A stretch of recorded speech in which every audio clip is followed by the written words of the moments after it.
एक दिवसीय लाक्षणिक उपोषण माधवनगर बायपास रस्त्यावरती गेल्या अनेक वर्षापासून माधवनगर ग्रामपंचायतीने रस्त्याच्या कडेलाच कचरा डेपो बनवला आहे।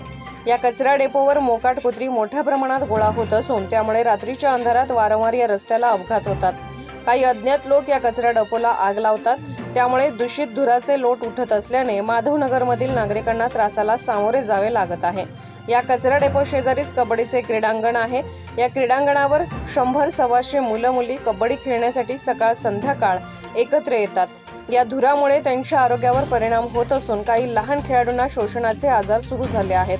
तसेच या ठिकाणी झोपडपट्टी असून त्यामध्ये राहणाऱ्यांची संख्या मोठी आहे। त्यांना देखील या दूषित धुरामुळे श्वसनाचे आजार होत असून त्यांच्या जीवितावर याचा परिणाम होत आहे।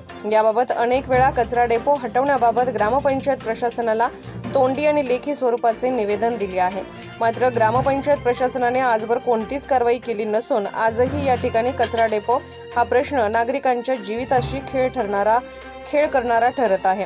या संदर्भात मी गेल्या 8 दिवसापाठीमागे कचरा डेपो इथून हटवण्याबाबत निवेदन देऊन आंदोलनाचा इशारा दिला होता, तरी देखील कोणतीच कारवाई झाली नसल्याने आज मी माधवनगर गांधी चौकामध्ये एक दिवसीय लाक्षणिक उपोषण करत आहे। याची दखल घेऊन ग्रामपंचायत प्रशासनाने या ठिकाणाहून कचरा डेपो हटवावा।